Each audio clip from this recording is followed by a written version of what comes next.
Hello YouTube, how are you? Now the bot can create a quiz for the user. So the user is supposed to give a right answer, and our application has to understand if that answer was true or false. So let's make this feature, and after that we can play with the bot. Let's get started.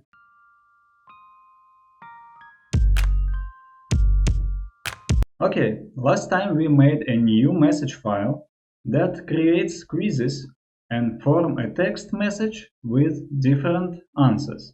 When the user answers to the quiz and push on a number, this number will be sent to the application. And this time the default message will run. That's why today we are changing the default message and making it possible to distinguish different options. We saved last type of message in cache table, as you remember. Now we need that information, so firstly we have to fetch it from database. Here is an if-else block and switch case structure. So this is a good place to use factory method again. Now I'm going to use only two different functions, so I will keep it simple as it is. And if we save command equals my words, the check quiz function runs. Here we just compare the right answer that we stored in cache and a particular answer that the user gave us. If they are the same, we form text messages and a good sticker and increase points in user account and in user vocabulary.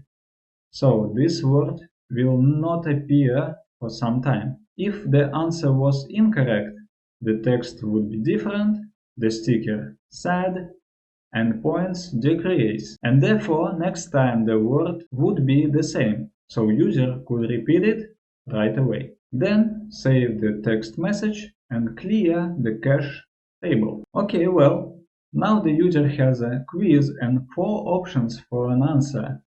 When he or she makes a choice and sends the answer to the bot, the application can compare this answer with the right answer and react properly. Let's try.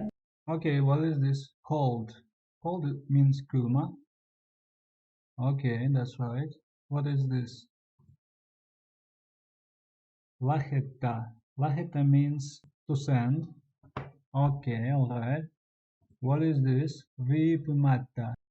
Frankly, I don't know, but let's try to guess. Promptly. Oh, that was right. Okay, this is fun. There are only a few steps left. Our bot is almost done and works as I wanted. Next time I want to add new words into my vocabulary set, but now that is all we had time for. Please don't forget to subscribe the channel and see you in the next video.